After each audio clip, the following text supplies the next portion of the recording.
The station where our veterans' voices are heard. MBR Talk.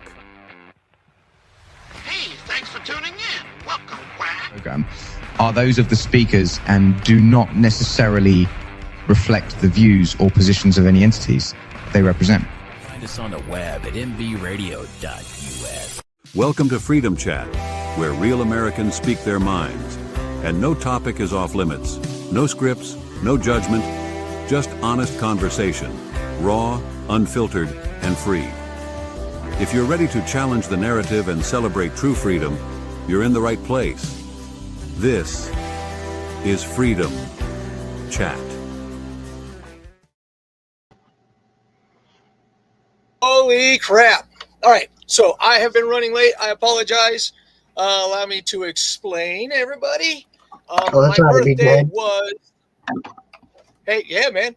So my birthday was Friday. I turned 57. And my daughter had bought me a birthday present. It was a book.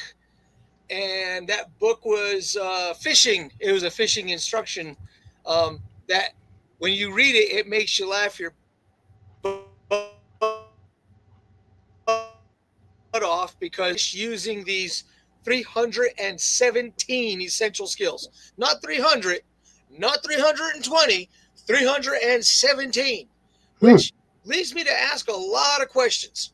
The first question is, what the hell happened to the remaining 3 to get to 320?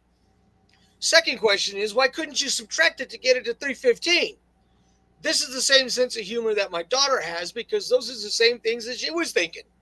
So I text my brother, and I'm talking to my brother. You guys are going to have to ride with this one. This is going to take a few minutes, all right?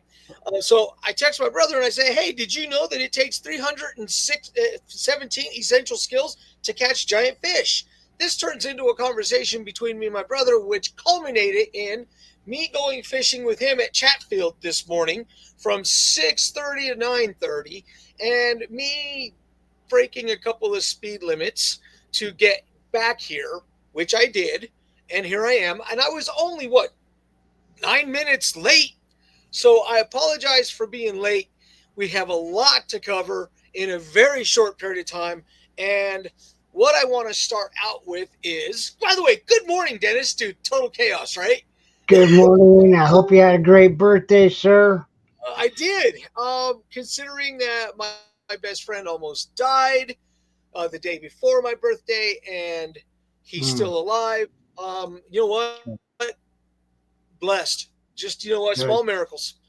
Good to hear. Every day is a small miracle. If you're up and you're vertical, you need to just thank God that you're up and that you're vertical, man. I'm just telling you that is the truth. That is 100% the truth. Yeah, I got a question for you. Did you? I got an answer, I hope. Did you request that President Trump give you a birthday present called Operation Midnight Hammer?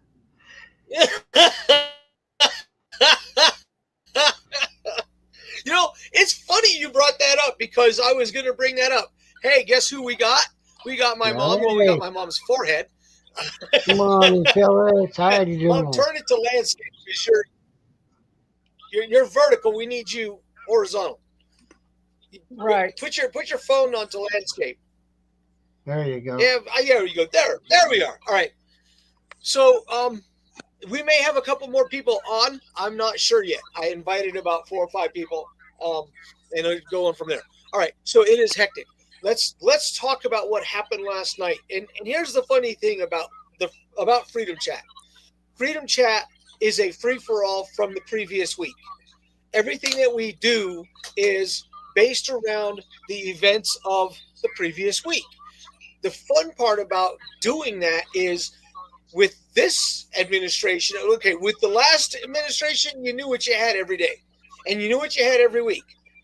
With this administration, oh my God, there has not been a single week that we haven't gone all the way up to Friday and Saturday and had something just completely blow everything up. And it just absolutely has not been boring. Right. It's not been boring. So let's talk about a couple of things. And I'm going to start off with this. The president talked about 2 weeks, but he didn't know. That's what but he did put a time. He did put a timeline. He did put a timeline of 2 weeks. Am I right or am I wrong? That's correct. Okay. If in those 2 weeks he gets absolutely nothing from Iran, he can and will execute the thing that he executed last night. Okay. I do not feel deceived. I do not feel like he lied to us. I do not feel like he was acting improper. And thanks to the War Powers Resolution, which was signed into law in, I believe, 57, he was within his authority to exercise a military strike without a formal declaration of war. So let's put that into context. This nation has had Vietnam, before Vietnam, Korea, Vietnam, Grenada, Desert Shield, Desert Storm, Panama, which was before Desert Shield, Desert Storm, Iraq, and it was actually Afghanistan and then Iraq. Okay, so by my calculations, that's 7 or 8 conflicts with boots on ground, okay, without a formal declaration of war. And before anybody tells me that's unconstitutional, if there was no such thing called a war powers resolution, you would be correct. Boots on ground equal war and should require a formal declaration of war, which can only be granted by Congress. This is what happened. Congress looked at the conflict in Korea and said, we don't want a full declaration of war, but we need to bring troops there. How do we solve that conundrum? I know what we'll do. We'll give the president the authority to go right to the edge of actual warfare and call it something different. In reference to Korea and Vietnam, they were both called police exercises or whatever it was that they called them, but they did not call them war, because calling it a war. Mark, don't forget What? they were under the UN's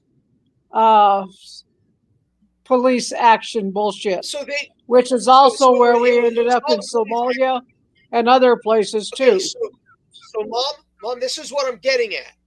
They call it a police action, or they call it an exercise, or they call it an operation, which is basically a go-around from actually declaring war. So when you hear, and what I'm getting at with this is, I personally think he should have waited at least a week.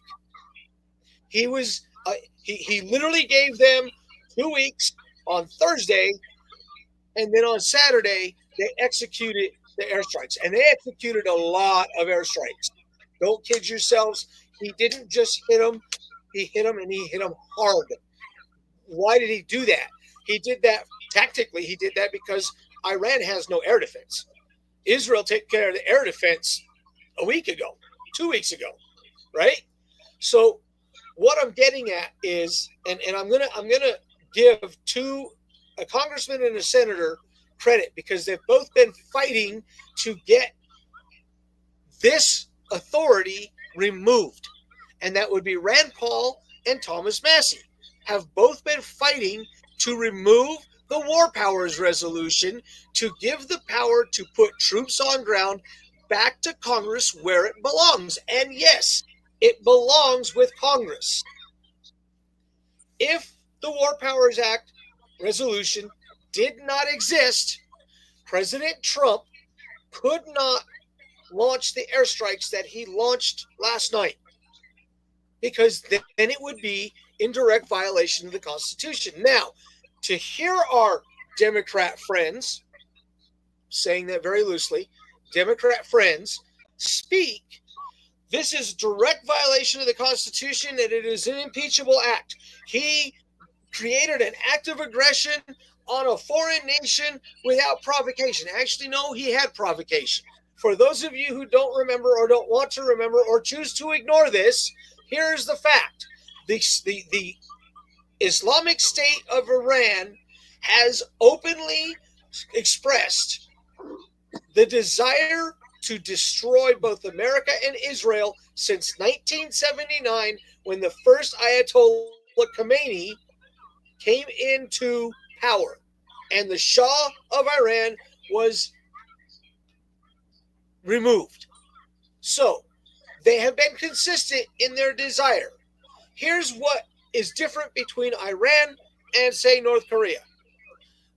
Iran, when they say they're going to do something, you probably better figure out that they are bat crap crazy enough that if they had the button, they would push it. As crazy as Jun-il is, he isn't crazy enough to launch a nuclear strike, because really the only targets that he would be interested in is his neighbors to the south and his neighbors to the southwest, which is Japan. And he can't do anything to either one of those countries without adversely affecting his own nuclear base. That's the primary reason you don't see anything coming out of North Korea, because he can't do it without cutting his own throat. Iran, however, doesn't care about that, because ideologically, they are so ingrained in their hatred for the United States and Israel that it wouldn't matter to them if they burnt the entire Middle East to the ground. So for anybody out there saying this was not provocated and this is completely wrong and blah, blah, blah, blah, blah, you better know the history of the region, and you better understand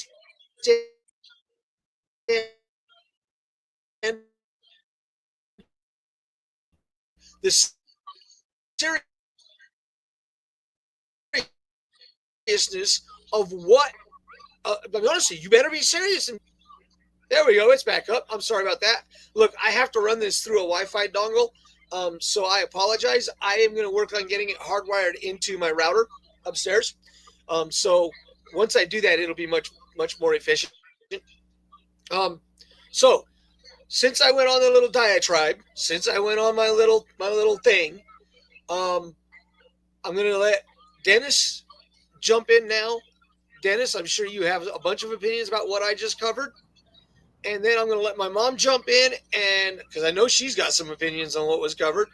And we'll go from there. We're going to do that right now. And then we'll go on to our first break, which is like a minute and 20 seconds. So go ahead, Dennis. It's your up. Well, a lot of that, what you just said, I do agree with. Yeah, I think maybe a little more time would have been good. But at the same time, maybe that was to create the illusion. And maybe Trump was just tired of, he had already given him 60 days. And quite frankly, they've been threatening us, the United States and the Israelis and everyone else, for that matter, for since 1979. There's no not going around the fact that their credo, their motto is death to America. That's all they care about. You're right. They don't care if they burn down the whole Middle East, because that gets them closer to their 72 virgins, which is completely insane. And we all know that. But anyway, so I do like the fact that we did get to do what we did and how we did it. I've been watching the news coverage on it, and it's probably one of the most geniusly methodical plans that they've come up with in a long time, militarily speaking. So I'm okay with what they did. I'm not okay with the timeline. Okay, now it's your turn, Mom. Trump did what he needed to do because he probably had information that we don't have, that they were a lot closer than what anybody thought with the nuclear warheads. That's my opinion on that. I think there was a reason why he upped it. And the other thing is that Trump is not one that says, don't cross the red line like Obama and everybody else has, and then just say, oh, it's okay, cross it again. With him, you don't cross it. And that's the kind of a president we need right now, in my opinion. He doesn't put a line in the sand and then wipe it out again and start over. Not Trump. This is not him. He says what he says, and he does what he says. And he takes responsibility for it. We're 30 seconds over. We're going to do a quick ad, and we're going to get right back into this.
The station where our veterans' voices are heard, MBR Talk. Hey, thanks for tuning in. Welcome, Quack. Program are those of the speakers and do not necessarily reflect the views or positions of any entities they represent. The web at nbradio.net. All right, we are back, and my mom made some very good points, but I'm going to throw some facts at you so that you understand. We are going to go back into this. I was wanting to, honestly, I had done the whole introduction that I'd done and typed in, Dennis can attest to this because he probably saw it, was this is what we're going to cover, and I had a laundry list of crap to cover. We are going to focus on an individual, two individuals at the end of this segment or beginning of the next segment, which is going to have to be the last segment because I, as a part of my birthday celebration, am going camping with my daughter. It is where I'm going to learn to teach myself how to fly fish because I'm stubborn and I don't want someone else teaching me. If someone happens to come across and give me some pointers, that's great. But I'm going to try to figure out how to fly fish all by myself and probably not do well. So there you go. Anyway, we are going to talk. We are going to talk about Whoopie Goldberg and Jasmine Crockett. Why are we going to talk about Whoopi Goldberg and Jasmine Crockett? Obviously, for the reasons that are out there in that they're both completely unhinged. All right, here's the facts. This is coming from Instagram through a person who I trust the resources that they're going with. We can talk all day about whether Trump was authorized to launch these attacks or not. He was authorized. Get over it. That's the first thing. If you tell me he had no business doing it, my response to you is, actually, if he found that it was a threat to national interest and national security, he is within his authority to do exactly what he did, and he did. Just because you don't like him doesn't mean that he doesn't get to play by rules that he plays by. He's playing by the rules. Yeah. You know what the loophole is with that is they're not. Marco Rubio was just saying that we're not at war with Iran. Right. And that's the loophole. That's the War Powers Act. Yeah. But see, that's the basis of the War Powers Resolution. Right. It allows him to make decisions militarily without a formal declaration of war. Now, up until that resolution had been made law, he had to declare war to exercise any kind outside of physical defense of American assets. This gives a president the flexibility and the leeway that they believe they need to do what Trump did last night. And hey, don't kid yourself. It's been used again and again and again by both Republicans and by Democrats. So don't get it twisted and don't be naive. Nobody's hands are clean. All right? I'm just telling you that is a truth. Okay. Here's what we know. Iran had enriched uranium up to 60%. Only 3 to 5% enrichment is needed for civilian energy, 90% for nuclear weapons. Between February and May, they had increased their 60% stockpile by 50%, which is enough to make several nuclear bombs. Going from 60 to 90 takes weeks, if not days, depending on the technology you have at your fingertips. So once it hits weapons grade, it becomes more difficult to detect what they're going to do with it. They can assemble a bomb in secret underground in Fordo. Well, they can't now because Trump bombed it into oblivion, which is why Trump probably targeted what he targeted. Because as soon as it's weapon grade, now you've just, the genie's out of the bottle at that point, right? A nuclear Iran triggers a chain reaction. Saudi Arabia has always said, if they get one, we have to get one. And any Muslim country is going to do that. Every Muslim countries, with the exception of Yemen and Libya, which is still a Middle East country and a Muslim country, consider Iran to be bad actors. Okay, so it's not just Israel that is afraid of Iran. It's the entire damn region. Nukes give Iran a cover for proxy warfare. Once they get control of a nuclear weapon, it makes it easier for them to continue to fund the proxy wars that they've been funding and the terrorist attacks and the terrorist actions that they've been funding since essentially 79 or shortly after 79-80. With the nuclear deterrence, Iran could be more aggressive through Hezbollah, Hamas, and other actors, which means they could go worldwide and do the things they want to do worldwide. Why? Because you can't attack them because because they're at level playing field. You understand that. You understand that. This is not. This is, right? This is level. This is level. You can't let them be there. So they wouldn't need to use the bomb. They could just have the threat of using the bomb. The only problem with this is they would use the bomb. So their regime, the Islamic Republic, is hostile to America. They chant death to America earnestly and regularly. To be fair, America's history of missteps in the region has contributed to that hostility, but acknowledging the mistakes in history doesn't mean you ignore the present threat. The fact remains, and I'm reading this verbatim, Iran using nukes against us directly or indirectly is a real threat, was a real threat. How much Trump was influenced by Netanyahu, we can never know, but he had to make a choice. He chose to specifically target the nuclear capabilities of Iran. There is a strong rationale for the decision that he made. Look, ask yourself this question. What would be the alternative given the situation right before the strike? I think that Trump took that uncertainty and washed it down the toilet. So whether you like it or whether you don't, he made the right choice. He made his choice. Okay?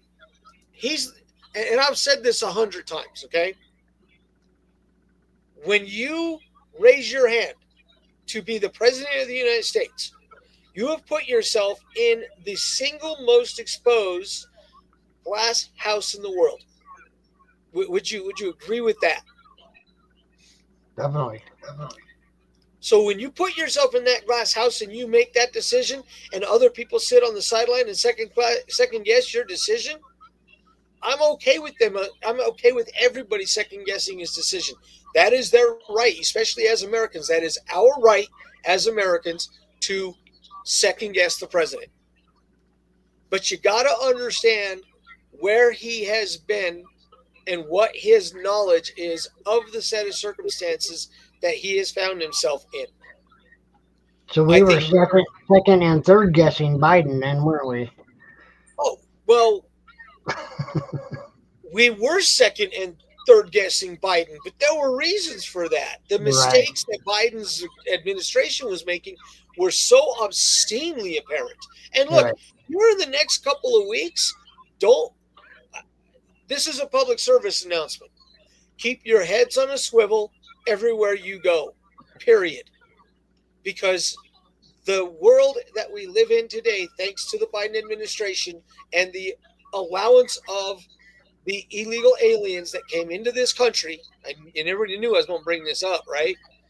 How many gotaways are from those terrorist states that are of warfighting age and are prepared to retaliate? Keep that in mind when you criticize the president, because I can guarantee you the president took that into consideration also. This is my opinion about President Trump when it comes to decisions like what he just did. He does not look at our narrowed view, okay? We have a very narrow view of what we see. It doesn't matter whether it's me, my mom, Dennis, or any of you people that are out there that watch this podcast. Our view is narrow. My view is what happens if bad actors come into my neighborhood and I have to do something I don't ever want to do, which is take a life. To defend my family, I will take a life, and I won't hesitate to do it. I don't care. My family's life is more important than theirs. That's just the way I feel. But he has to look at it from the perspective of if they do, then the threat to the homeland is even greater, actually, because if they have, like I said, if they have a bomb, it levels the playing field. If it levels the playing field, it actually doesn't level the playing field. It gives a nation that has no problem sending people out to suicide bomb. And yes, I know I'm probably going to get marked off for saying suicide, but these people have no problems killing themselves as long as they can kill others. And when you have a nation state like Iran that has been this way since 79, this is how they've been since the first Ayatollah. Here's the reality. They can then execute the proxies that they have in the United States with no threat of repercussion. Why? We have a bomb. They have a bomb, right? So when you look at it from that perspective, it becomes a very easy decision for the president to make. So I think we've covered that. Mom, do you want to add to that, or did I do a pretty good job today? I think you've got it covered. Dennis, you want to add something? Just real quick, the Iranian parliament is voting to try to shut down the Strait of Hormuz, which is about roughly 1/3 of the world's oil that goes through there. So I wish them luck on that. The United States Navy will be more than happy to greet them at their checkpoint.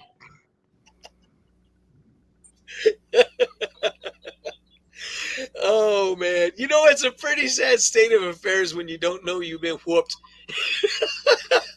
Yep, just keep on going. Like the Energizer Bunny with no batteries. You know, and here's the thing, and this is a message for people in Iran.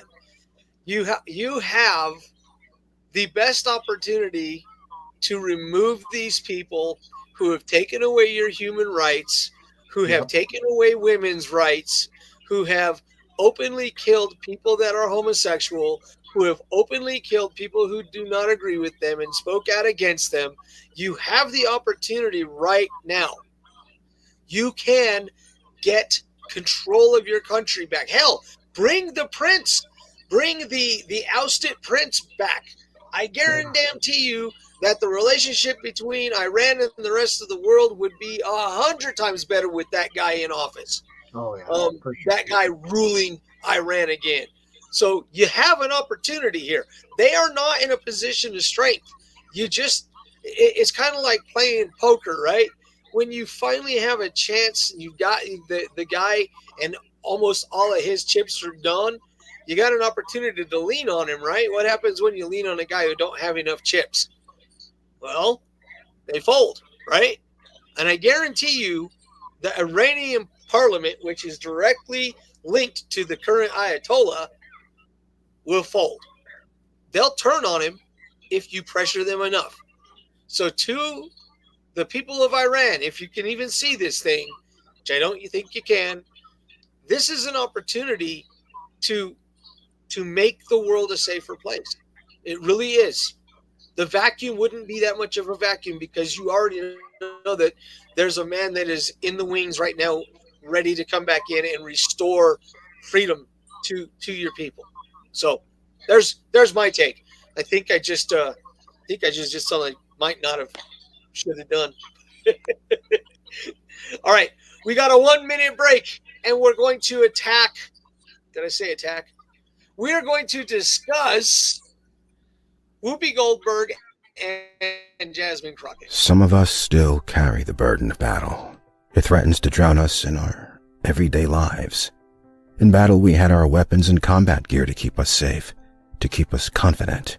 But when we returned home, we were not armed with weapons and gear to cope with our own minds. I was lucky to find my combat gear, my mental weapon, and it's called Calmago. Calmago is a drug-free device that allows you to achieve calm in less than 3 minutes in moments of anxiety, stress, anger, panic, or insomnia, not with medication, but rather by activating the parasympathetic nervous system through breathing regulation and multisensory stimulation. A recent study has shown that Calmago decreases PTSD and anxiety levels in veterans, helping those who are suffering and having a long-lasting effect. Visit Calmago.com to learn how you can get Calmago through the VA or with a special veterans discount code. The station where our veterans' voices are heard, MBR Talk. Hey, thanks for tuning in. Welcome, Quack. Program are those of the speakers and do not necessarily reflect the views or positions of any entities they represent. The web at mbradio.com. Okay, guys, let's talk about Whoopi Goldberg. And I'm going to tell you why we need to talk about this person. We're going to start with Whoopi Goldberg's, what is her wealth like? Okay, let me ask you this question. Does she have enough money to probably pay Dennis's mortgage, my mortgage, and my mom's mortgage, and still have plenty of money left over? I mean, all three combined. Would I be right on that? I think I'm right on that, right?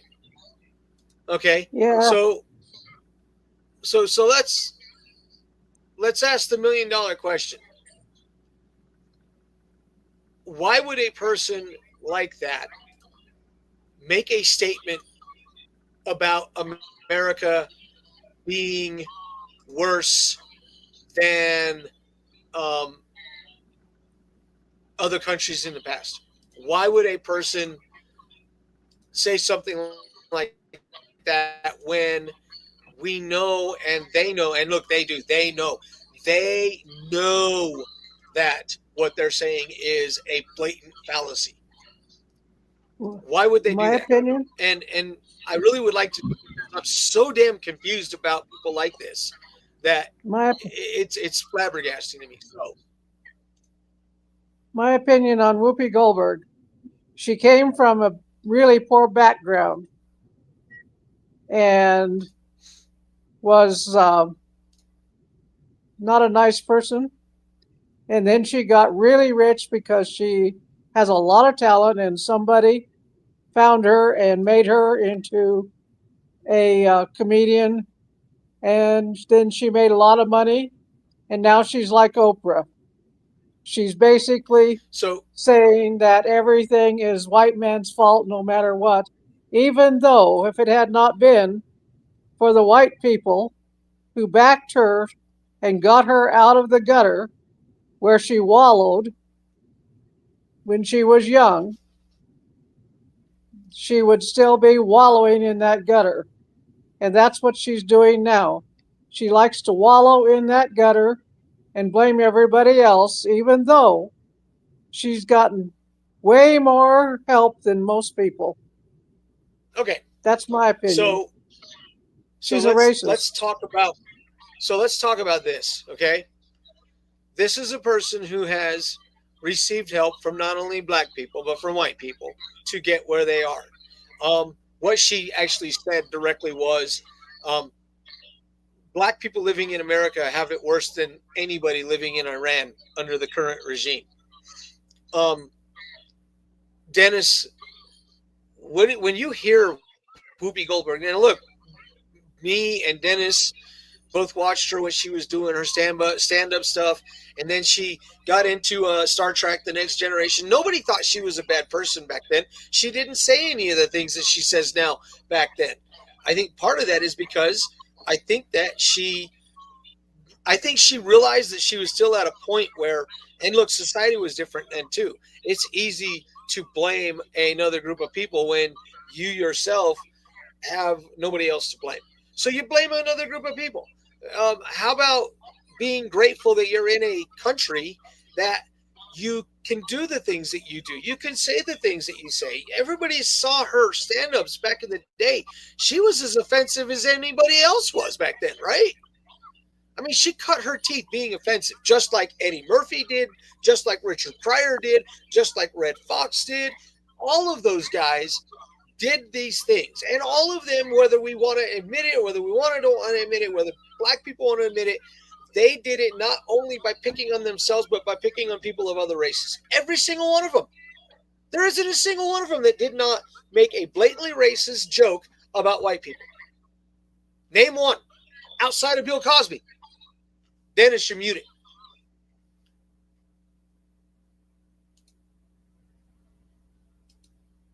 Dennis, you're muted.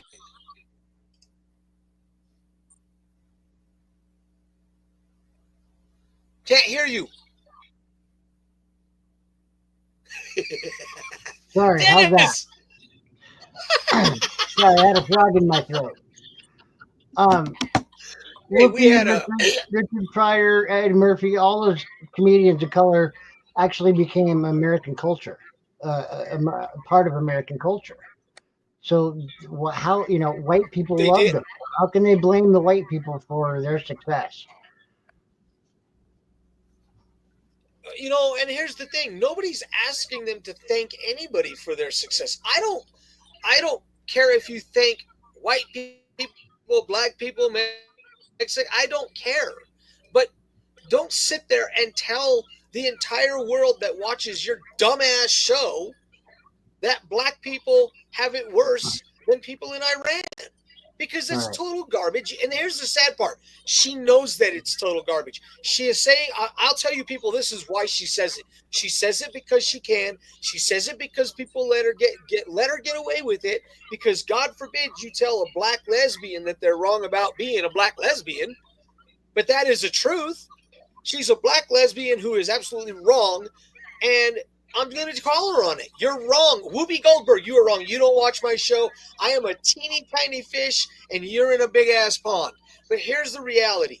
You're lying to people that watch you. You're lying to people that you influence, and it's disgusting because it's completely unnecessary.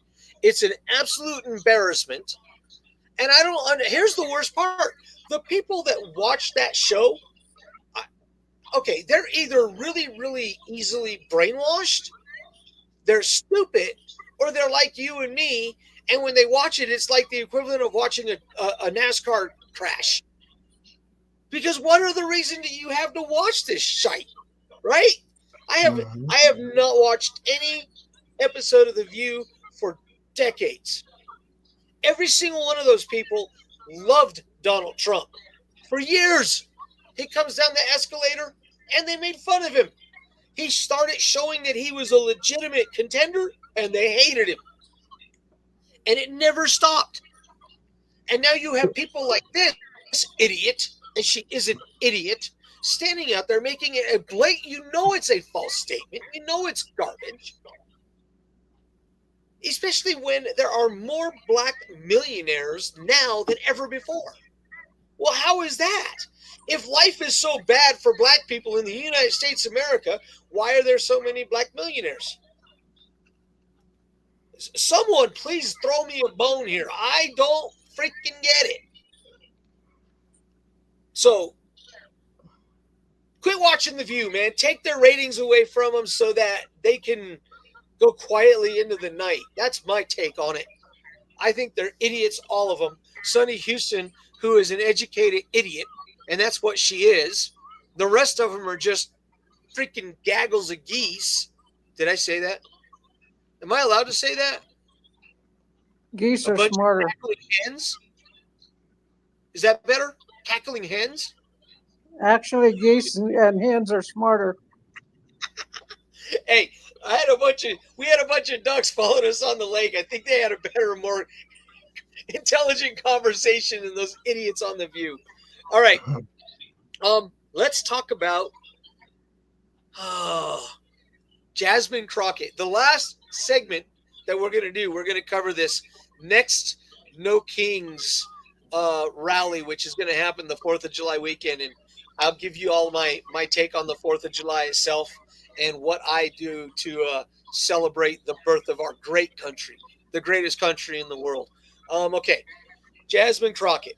She came out and she said that MAGA people are insane and that there's no way that a person in their right mind could have ever voted for Donald Trump. Now, let's keep in mind that Jasmine Crockett is, in fact, and I'm still having a hard time believing that I'm about to say this, she is, in fact, a congresswoman. She has, in fact, raised her hand, put her hand on a Bible, and has sworn to uphold and defend the Constitution of the United States. We will not go through those oaths of office because we've already kind of beat that horse. Although I'd love to come back to that at some point. Why do people vote for individuals like Jasmine Crockett? What is it? And I don't want to talk about Jasmine. We know what Jasmine is, okay? We know what she is. We know what she does. The more important question is, why do people vote for an individual like Jasmine Crockett and by extension AOC and Ilhan Omar and Rashid Tlaib and Hakeem Jeffries and Anaya Presley and Maxine Waters? Why? Answer that question. And I'll give you a penny. If I can find one. I'll find a penny somewhere. So answer the question. What creates an environment that people who would normally not give those people an ounce of energy, give them that much energy? Well, fear comes to mind. Okay. If they are in a heavily Democratic area, which they all come from, they've already got their base, which is pretty much brainwashed like the idiots down in downtown Denver. And they don't vote with their head. They vote with their feelings because Right. feelings are more important than because facts feelings are real. or anything else. Right. So we now know what the flaw is, right? The flaw is you're dealing with people who actually think that feelings matter. And yes, acknowledging feelings does matter. But acknowledging feelings with a little bit of caring and a lot of facts, that is where we should be looking at. Yes, I acknowledge that you have feelings, and I acknowledge that your feelings have been hurt in one way or another. However, you need to understand a couple of things first. I think that the more they talk, the more they expose themselves to being somebody who you don't want to support in that manner. The challenge we're going to run into is, and actually, I'll take that back. It's no longer a challenge. They don't have money. The DNC is broke. So they can't feed the advertising machine like they were once able to. So now these people are going to have, and this is just me hoping against hope and being naive, I'll admit it, being naive, but this is a reality now.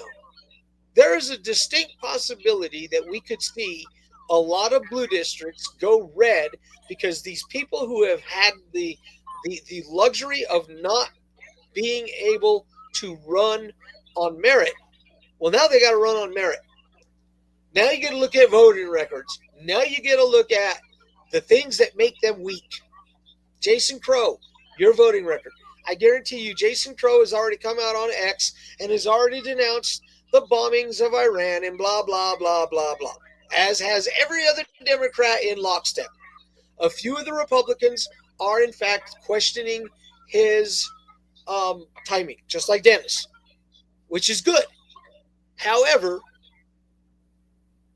you can't second guess the man for what he did. He made the decision. I think he made the right decision.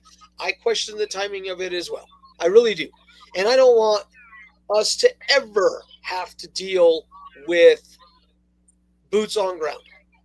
That's my take. That's how I feel about Jasmine Crockett. We can't get rid of these people soon enough. Well, honestly. Mark, Jasmine Crockett and AOC and all those Democrats, basically their whole campaign for the last 4+ years, maybe even longer, has been, lies, first of all, but fear mongering to go along with those lies. Yep, and we've so covered they've got that. all the sheep so scared of what Republicans are doing, because Republicans are actually doing the right thing.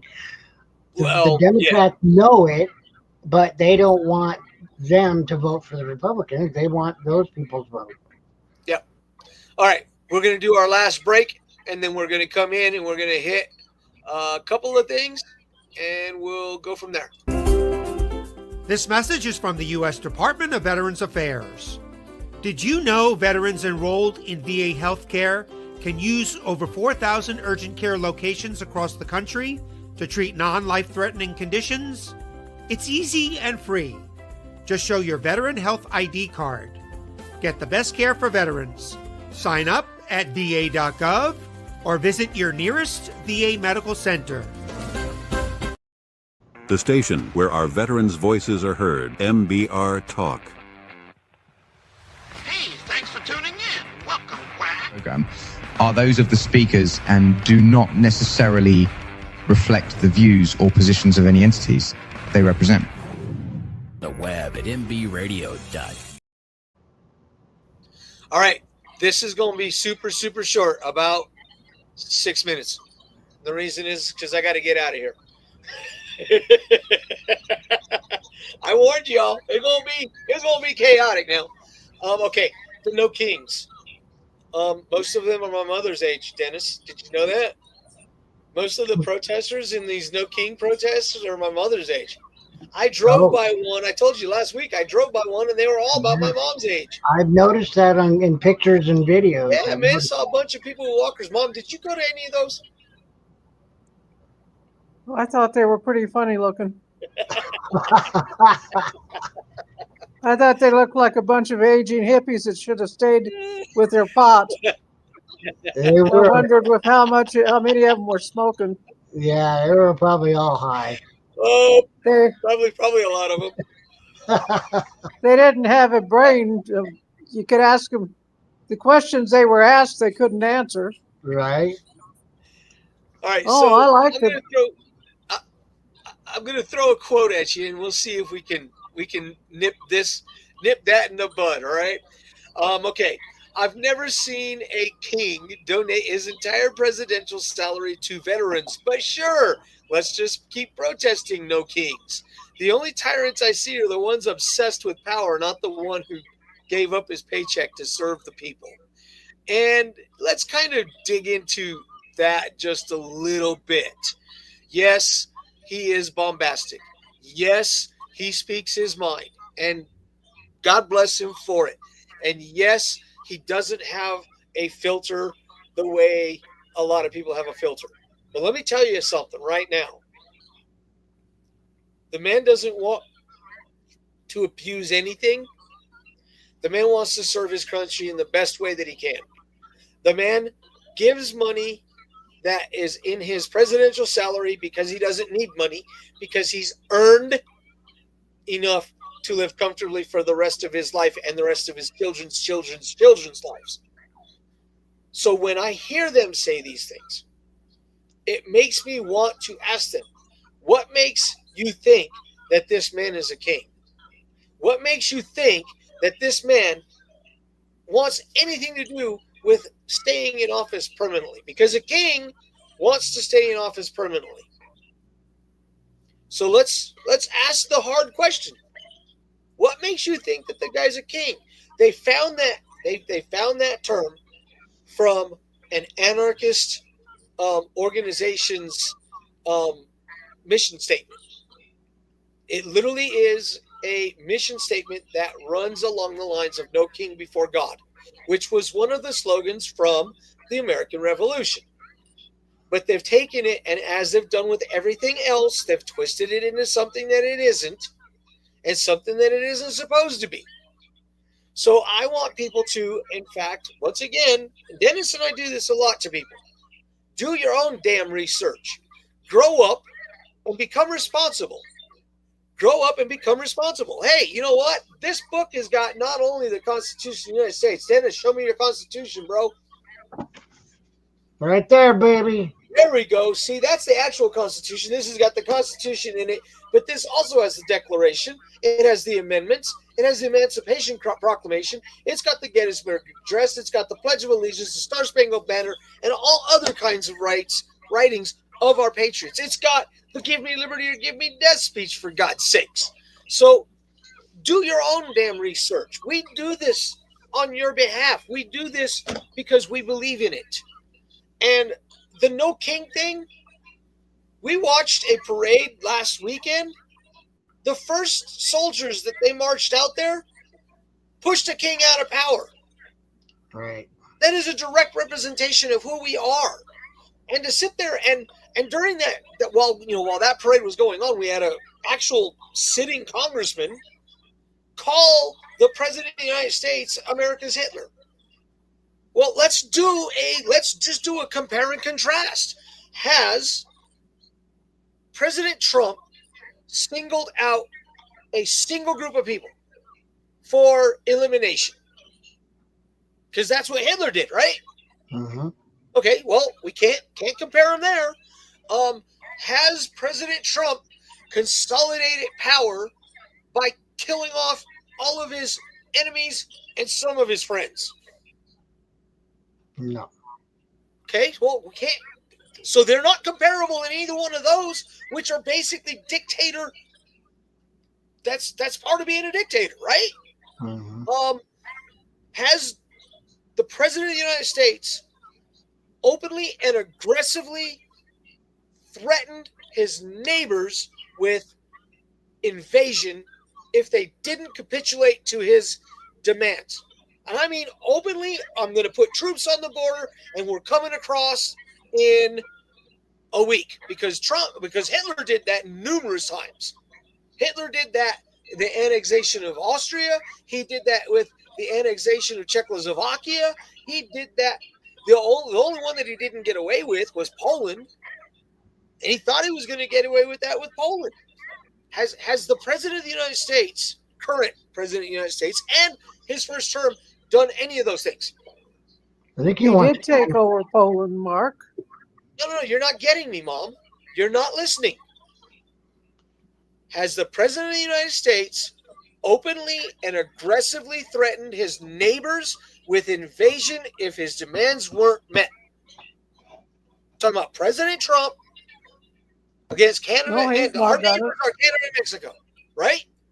The answer is no. The President of the United States, the current President of the United States, and no President of the United States before him have openly threatened our neighbors to the north and to the south with invasion if demands weren't met. Hitler did that at least 6 times before he invaded Poland, and then he invaded Poland. So we've got 3 things that are very important in compare and contrast. I think it's less compare and more contrast. So when I hear people call this president a dictator, I asked them, how?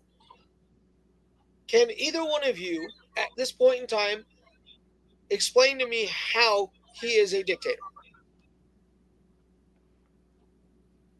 Only in the minds of people like Crockett. Right? Crockett, Swalwell, AOC, Schumer, Pelosi. And that's only because they've lost their power. Yes, they have. They lost the power because the American people deemed them unworthy of it. That's the truth. Can I drop a little line here?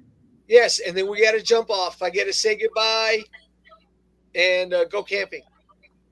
I find it totally disgusting that none of the Democrats are willing to even talk about Biden's decline in the hearings that they've been having in the Congress.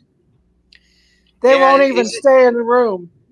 And I find that not only disgusting, but it's also proof that they knew about it, and they're all wondering when the hammer's going to fall on them for their corruption.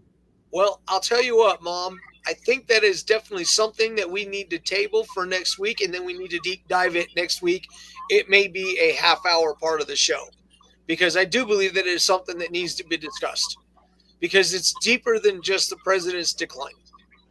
It goes all the way to January 6th, and everybody doesn't want to bring up January 6th, but I think January 6th needs to be covered again for some very obvious reasons. All right, guys, we're jumping off. We love you guys. Thank you. Thank you, Mom, for coming on. It is always a hoot when you're on. Dennis. See you, Phyllis. Donna. Dennis. Hey, you guys, rock on, rock on, rock on, man. Rock on. All right. Have a good time, Mark, camping. All right. See you guys. Ladies and gentlemen, thank you for tuning in to Military Broadcast Radio. As we wrap up today's show, we want to remind you that the podcast of today's episode will be available right after we go off the air. So if you missed any part of the show or want to listen again, be sure to check it out. And remember, we're here to support and honor our veterans. Your stories and experiences matter, and we are committed to giving you a platform to share them. That's right. We're here to give our veterans a voice. So don't forget to catch the podcast and stay connected with us. Giving our veterans a voice.